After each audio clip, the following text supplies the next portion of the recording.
Hello friends, आपका स्वागत है हमारे यूट्यूब चैनल विजय शिक्षा सारथी पर। तो मैं आशा करता हूँ कि आप लोग स्वस्थ होंगे, मस्त होंगे और पढ़ाई में व्यस्त होंगे। तो हम लोग आज लेकर आ गए हैं अवतल दर्पण तथा उत्तल दर्पण में अंतर। तो क्या है कि अवतल दर्पण की परावर्तक सतह धसी होती है। अवतल दर्पण का परावर्तक सतह कैसा होता है? तो धसा हुआ होता है। वहीं उत्तल दर्पण का परावर्तक सतह जो होता है वह उभरी होती है। उत्तल दर्पण का परावर्तक सतह कैसा होता है? तो उभरी हुई होती है। उत्तल दर्पण जो होता है इस तरह होता है, इसका अंदर वाला भाग रंगा हुआ रहता है। तो इसका जो परावर्तक सतह है क्या है? उभरा हुआ है। वहीं अवतल दर्पण का परावर्तक सतह कैसा होता है? तो अवतल दर्पण का परावर्तक सतह जो होता है वह धसा हुआ होता है। इसका ऊपर वाला भाग रंगा हुआ रहता है, यानी जो परावर्तन करने वाला है वह धसा हुआ है।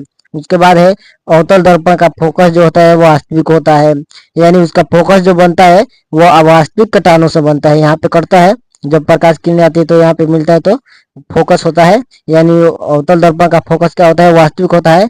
वहीं उत्तल दर्पण का फोकस कैसा होता है? तो उत्तल दर्पण का फोकस काल्पनिक होता है। यानी जब इसको इस तरफ मिलाएंगे, इसका ऊपर वाला भाग जब भरा रंगा रहता है तो इधर से प्रकाश आती है, यहाँ से आकर के मुड़ जाती है, और इधर से आती है, यहाँ से मुड़ जाती है, लेकिन इसको मिलाया जाता है, इधर जाती है इधर। तो इसको मिलाया जाता है कि यहाँ पे कहीं कटी होंगी, यानी यहाँ पे इसका फोकस होगा।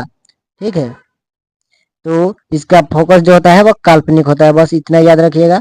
उसके बाद है तीसरा नंबर टॉपिक कि अवतल दर्पण वास्तविक एवं काल्पनिक दोनों प्रकार के प्रतिबिंब का निर्माण करता है। अवतल दर्पण जो होता है वास्तविक एवं काल्पनिक दोनों प्रकार के प्रतिबिंबों का निर्माण करता है। वहीं उत्तल दर्पण जो होता है वह केवल काल्पनिक प्रतिबिंब का निर्माण करता है। ठीक है, केवल काल्पनिक प्रतिबिंब ही बनाएगा, यानी आभासी प्रतिबिंब केवल बनाता है।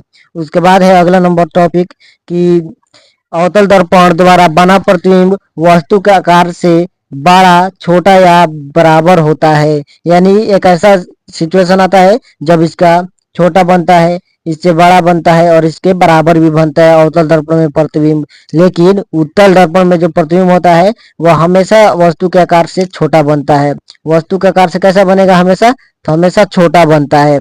उसके बाद है कि अवतल दर्पण को अभिसारी दर्पण कहते हैं। अवतल दर्पण को क्या कहते हैं? अभिसारी दर्पण, यानी कि यह प्रकाश की किरणों को एक बिंदु पर केंद्रित कर देता है। ठीक है, एक बिंदु पर केंद्रित कर देता है, इसलिए इसे आभासी प्रतिबिंब कहते हैं, अभिसारी। और इसे क्या कहते हैं? तो इसे कहा जाता है अपसारी, यानी कि ये प्रकाश की किरणों को क्या करता है?